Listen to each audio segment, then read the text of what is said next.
ఈ మధ్యలో నేను పేపర్లో చదివాను, చాలా మందికి వేశ్యల దగ్గరికి వెళ్లకుండానే ఎయిడ్స్ జబ్బు వచ్చింది. పరస్త్రీతో కలవకుండానే ఎయిడ్స్ జబ్బులు వచ్చాయి. ఎందుకు వచ్చిందిరా అని పరిశీలిస్తే యువతరం ఉర్రూతులూగుతూ పచ్చబొట్లు పెట్టుకోవడానికి వెళ్ళారు. ఈ పచ్చబొట్టులు వీపెనకాల చేతుల మీద సిలువ కూడా పచ్చగా వేసుకుంటారు చాలా మంది. అలాగూ పెట్టుకున్నప్పుడు వాడు సూదితో గుచ్చుతాడు. ఇక్కడ ఎయిడ్స్ పేషెంట్ గుచ్చినోడే ఆ సూదే మళ్ళీ నీకు గుచ్చుతున్నాడు. అడు సూదుల దగ్గర డబ్బులు సేవ్ చేస్తున్నాడు.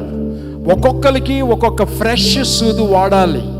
అది వాడడం మానేసి నాకు గుచ్చిన సూది మీకు గుచ్చితే మీకేం క్యాన్సర్ వస్తుందో అలాగున ఎయిడ్స్ ఉన్న పేషెంట్స్కి పచ్చబొట్లు వేసుకున్న వాళ్ళ యొక్క సూదులు గుచ్చడం చేత ఎంతోమంది అందమైన యవన కూతుర్లు యవన కుమారులు ఎయిడ్స్ ద్వారా 20 సంవత్సరాలు సఫర్ అవుతున్నారు.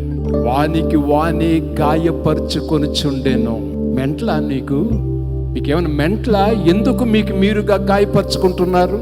ఎందుకు మీకు మీరుగా కొట్టుకుంటున్నారు? ఎందుకు మీరు మీ తల గోడకేసి కొట్టుకుంటున్నారు? Something wrong.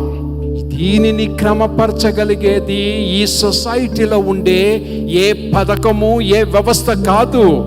సత్యం, దేవుని వాక్యమే మిమ్మల్ని స్వతంత్రులుగా చేస్తుంది. యేసు రక్తమే మిమ్మల్ని స్వతంత్రులుగా చేస్తుంది. ఎవరైనా మెంటల్ ప్రాబ్లంతో ఉంటే బైబిల్ చదవండి, మీకు ఉపదేశాలు ఇవ్వబడతాయి. ఎవరికైనా మెంటల్ ప్రాబ్లం ఉంటే సహవాసానికి రండి.